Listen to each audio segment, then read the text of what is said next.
thoughts on the game today? I know it was against Sheffield United side that have conceded over 100 goals this season. But, yeah, talk to me about your thoughts. Kulusevski at the 9. What are your thoughts on that? So what I'd like to do is get the controversial bits out the way that fans like to call negative, right? Because we're not allowed to criticise anything. And then I want to end on all the positive stuff because I thought there was a bit of both. So okay. I'm a bit gutted, actually, that Amir and Barnaby aren't on the show because I don't know if you've been watching all your post-match shows, but... Yeah, I've seen, Stel. Don't worry, I've seen.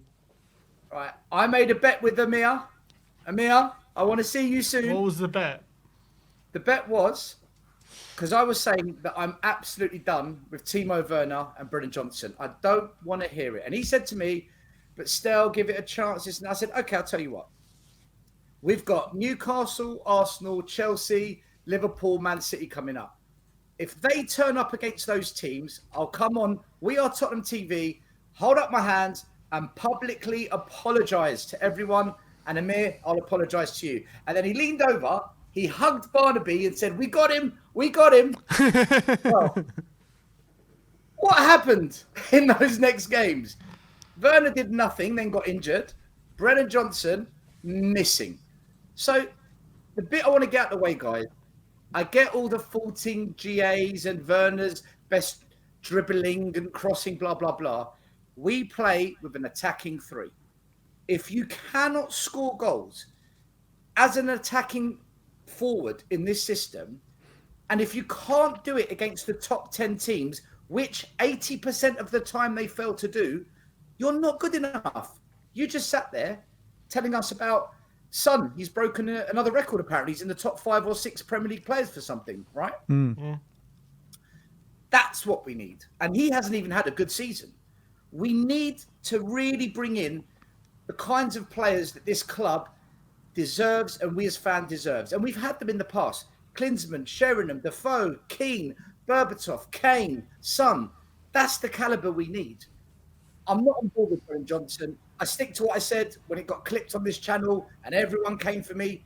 I think I've been proven right. Brennan Johnson for me is a waste of money. And Timo Werner, if we sign him, guys, I stick to what I said back then. I will be Ange out if we sign him. I don't care because the ambition isn't there. But Stelios, so Brennan Johnson's come in, first season, didn't have a pre-season. He's got 10 assists, 5 goals, I think it is. Yeah, I get your point that he hasn't done it against the top teams this season on a consistent basis. But, I mean, who has for us done it on a consistent basis? Even Son hasn't really done it against the top teams on a consistent basis this season. So is it not worth giving him a try? We've brought him in for big money. I think his season's been okay. Hasn't been nothing great. Hasn't been terrible. I think it's been okay. I think he deserves our support, and I think he deserves his spot on the team with what he's shown so far. Ben.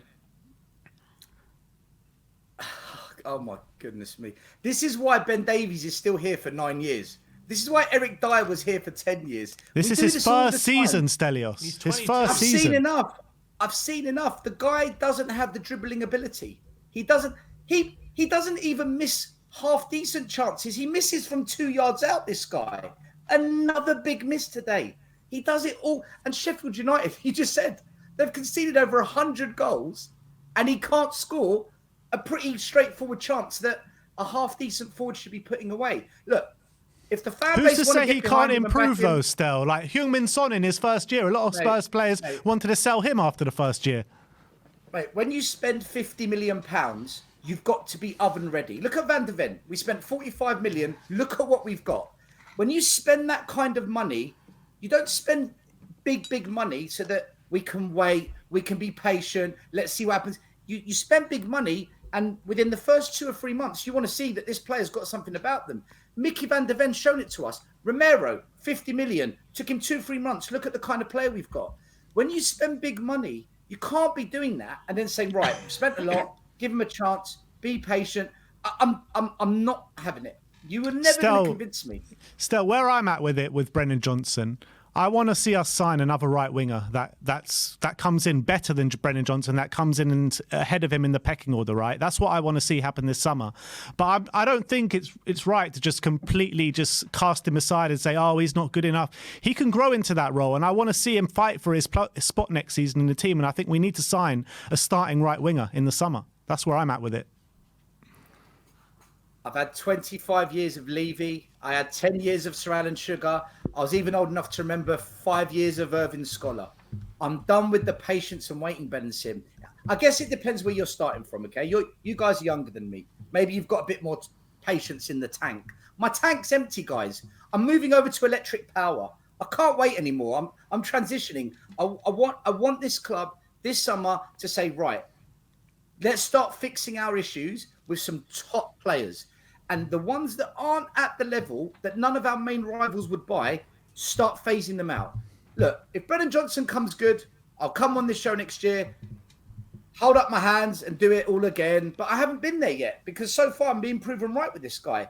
For me, Timo Werner's, Brennan Johnson's, Højbjerg's, Skips, Ben Davies, they're all in the same bracket. None of these players would sign for Arsenal, for Man City, for Liverpool, but they come to Spurs and we've got to sit in them and say, yeah, give it a chance. Let's see what happens. I can't do it, Ben. I can't. All right, let's move on. Let's move on from Brennan. What are the positive points you had, Stel? Well, there's one more controversial, but it's a quick one. It's just a very quick one. Go on. Yeah. Listen, I've got to get this off my chest, guys, right? I was one of those fans that went to White Hart Lane on Tuesday and I wanted Spurs to lose, right? 45 years, I have always backed Spurs.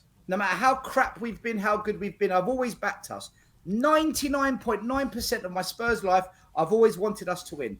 I'm allowed 0.01%, that one-off game, to say I don't want us to win. And our fans were so divided. Did you want Man U to win in 99 as well? Okay, 98% of the time, I've wanted Spurs to win. But like today, I'm looking at our fans, the away fans. And by the way, we've got the best away fans in the country.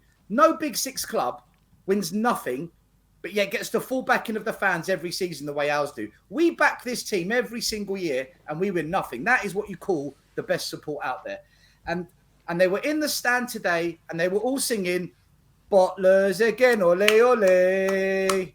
Bottlers again, ole, ole. Now, I hope all those fans that were singing that remind themselves of us fans on a Tuesday night that wanted to lose so that we could sing that song, so that we could get to that place. And I just wanted to bring that up because I thought it was so divisive what happened on Tuesday. And the media are 100% to blame for that. They created it and everyone got sucked in.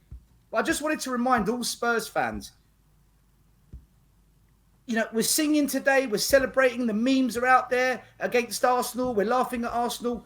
This is why we did it on Tuesday. This is why we had to lose that game. Doesn't mean we don't support Spurs. It's just we knew what it meant.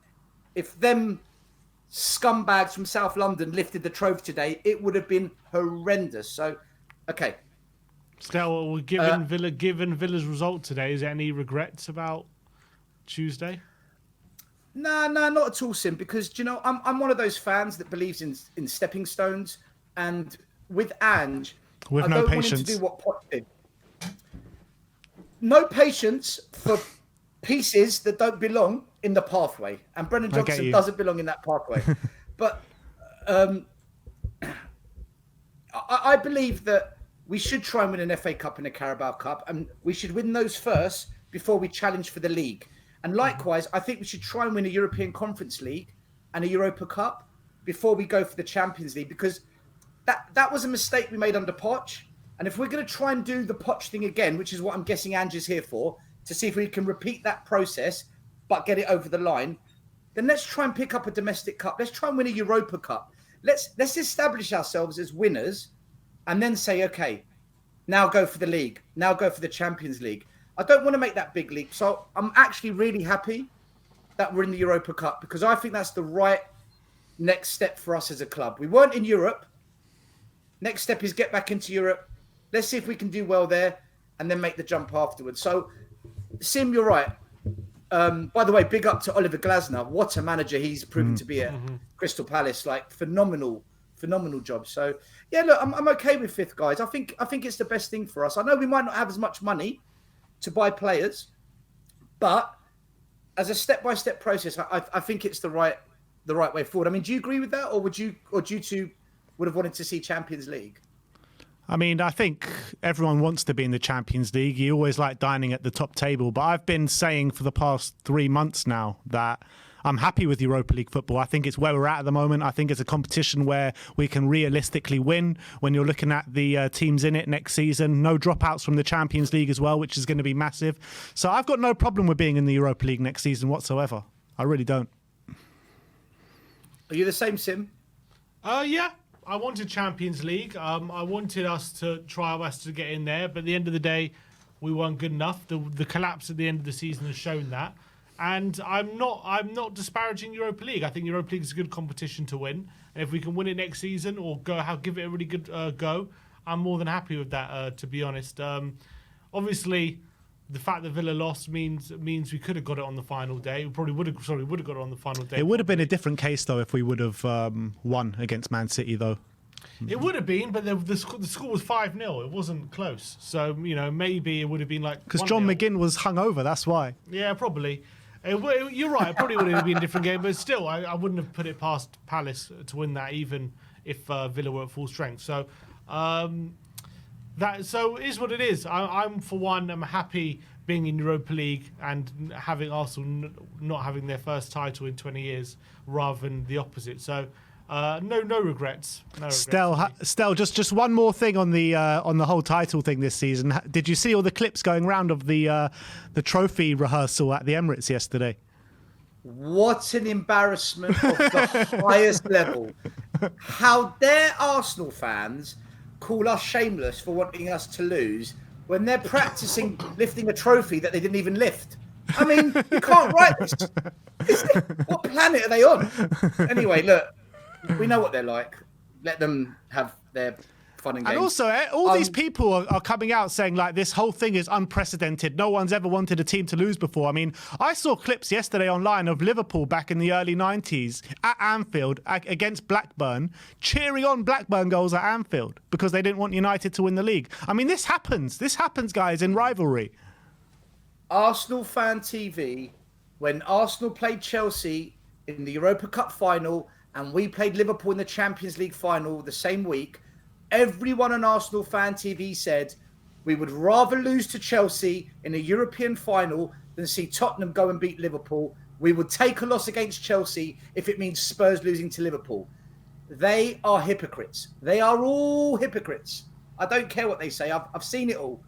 Every rival fan would have done the same thing. If it was Rangers, Celtic, Boca Juniors, River Plate, Everton, Liverpool, AC Milan, Inter Milan, they all would have done the same thing, guys.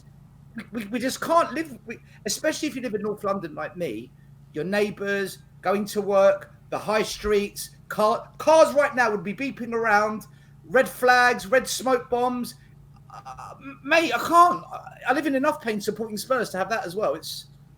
The amount of Arsenal shirts I saw this morning walking around was absolutely nuts. It made me sick. But anyway, enough of that. Get on to the positives, Stel. Yeah, big positives are... One of the criticisms a lot of us fans, including myself, have had with Ange is whether or not he'll adapt.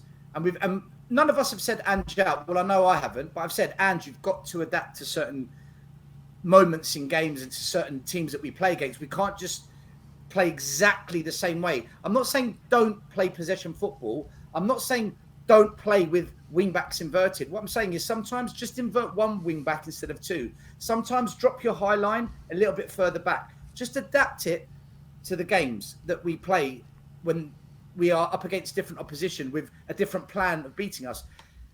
We saw it against Man City and we saw it today. He can adapt. And for me, that is a massive positive because he'll go into next season knowing what each team roughly is about, knowing roughly how they approach games. And he's proven to himself, which is the most important thing, forget us, he's got to prove it to himself that he can adapt to play an opponent. And I'm very encouraged by that. I'm actually doing next week an end of season review on Ange from a coaching perspective. It's going to be a cracking video that I'm going to make. I'm putting all my coaching knowledge into it, and I think you're all going to be pleasantly surprised with what I have to say in that. But that for me is a massive, massive positive, because that's my biggest concern with Ange. Bringing in top quality players, whether he signs them off or not, I would always put that on the board and Levy, because I've seen the same pattern for 25 years. If that changes, it's because the board have changed, not because Ange has made them change. But the things Ange can control, which are the tactics and being able to adapt, I'm very, very encouraged from the past 2 game, guys, I have to say. And if you notice today, Van de Ven didn't invert as much as what Udogie normally does. And I think that helps us. Okay, it's Sheffield United. They're not the best team. But these are the little things that we're looking for. The way we didn't have a super high line against Man City, and for 60 minutes or so, we contained them.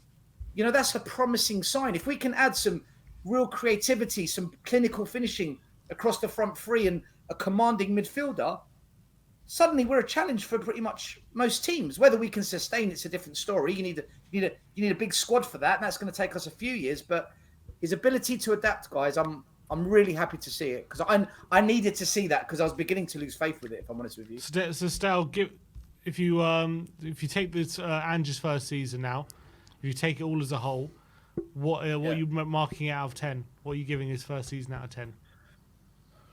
All right, good question. I bear it in mind that I'm a little bit more harsher than what most fans are in terms of how I critique. I'll probably say a 7 out of 10. But bear in mind, a 7 out of 10 is a first-class honours if you go to university. A 7 out of 10 is an A in an exam. Look, I take 1 mark out of 10 off because of the Carabao Cup. I take another mark off because we didn't even lay a finger on Man City in the FA Cup. And look, we did bottle top 4, so I take another mark off. But he lost Harry Kane, but we also spent 220 million, so that kind of balances between a 7 and an 8, if I'm fair. 7. So, look, I'll be nice, 7.5. But I think that's a really good first start. For the first season, I think that's pretty good. I agree. Who's your player of the season this year? I'm not going to go with Mickey van der Ven. For me, it's Christian Romero, and I'll tell you why, guys. I'll tell you why. A couple of weeks ago, we had this raging debate between us and Arsenal fans over who's better, Romero, Van de Ven, Saliba, or Gabriel. And I was actually stunned. When you bring up all the stats of what you look for in a defender, and there's about 30 or 40 of them, you know Romero is the second best out of those 4. Wow. Just behind Gabriel. Gabriel came first, then it was Romero, then Saliba and Van de Ven were pretty equal, but Saliba just edged it. But I was actually stunned. And when I looked into it a bit more, I think we've completely undervalued what a good season Romero's had, because a lot of us got caught up in all the banter and, you know, people just crapping on us because of his red cards and the odd suspension here and there. But since that last red card, he's been top. He hasn't been perfect, which is why Gabriel finished above him. But aerial duels, ground tackles, successful passes, forward passes, dribbling, defensive blocks. If you go through all the metrics, Romero's had a very, very, very good season. Don't let anyone from a rival fan try and crap on Romero, guys. We've got a top defender there. There's a reason Argentina won the World Cup, and he was part of the reason, not the reason. And if we're going to be successful, Romero is going to be a big part of it. Yeah, it's just mad though, isn't it, trying to compare those two to Arsenal's two, because they've had the best defence in the league this season and we've had one of the worst, right? So how do you even start to assess that? Is it the midfield that's been the problem? Because you look at the defence, we're happy with all 4 of those defenders: Porro, Udogie, Van de Ven and Romero. Well, I think Porro and Udogie defensively aren't as good as maybe what we think they are. They need to improve. Porro's improved a lot this season defensively, but he's still got to progress. Udogie defensively this year has been a bit suspect at times, if I'm honest with you. But he is a player that's shown me enough to say he will develop, and I can see a progression from him. I think a number 6, every Spurs fan will admit, we need a proper 6 to give us that protection. But I think a lot of the games playing the high line has given us more bad statistics from a defensive perspective than anything else. I think the tactic and us trying to learn the tactic going forward is the biggest issue that we've had. And also, look, just the stubbornness of not wanting to adapt from set pieces was a killer. As soon as we adapt, oh, guess what? We're not too bad at it now. So I think that's more of a tactical reason as to why our defense hasn't looked as good. Because like you say, we've got defenders we're very happy with. So what is it? I think it's a mixture of tactics and number 6.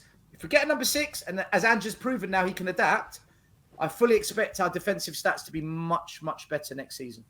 We were talking, me and Sim, before about the ambitions for next season. We were saying consolidating a place in the top 4, getting a trophy behind our belt, whether it be the FA Cup, Carabao Cup, Europa League. Do you think that those should be our ambitions next season, or are you looking a bit higher than that in the league? Look, I'm not one of these people that thinks we're going to challenge for the league next season. We've played 1 game a week, and even then we struggled to get into the top 4 in the end. Next season, 2 games a week, plus I want to see us do better in the Cups. You're looking at least 10 to 15 more games next season, potentially. Plus, we've got to get rid of a lot of players. That's a lot of players that might come in that are going to have to learn the system as well. I think it's another transitional season next year to some degree. So I would just like us to do the absolute best we can to win the Carabao Cup and go as far as we can in the Europa. And fingers crossed, who knows, we get to a Europa Cup final and anything can happen. But I think the FA Cup will be one step too far because a lot of the big clubs take that serious. And I don't know if we can quite compete with them next season at the latter stages. And the league, I think the league's going to be even harder next season. So for me, go for the Europa Cup, go all out for the Carabao Cup, and wherever you finish in the league, just do the best you can. I would prioritise some silverware next year because I think that breeds belief in the system. It breeds belief in the manager. And my God, us as fans, what will that do for us in terms of getting behind them the season after that? We'd be buzzing for it. So just go for some trophies, Tottenham. Just try and get some silverware in the cabinet. Big up. Thanks for coming on, Stel. Thanks for your continued support throughout the season as well. And we'll see you next time. Butlers, ole, ole, ole. Butlers, ole, ole, ole. See you later, Stel. Stel.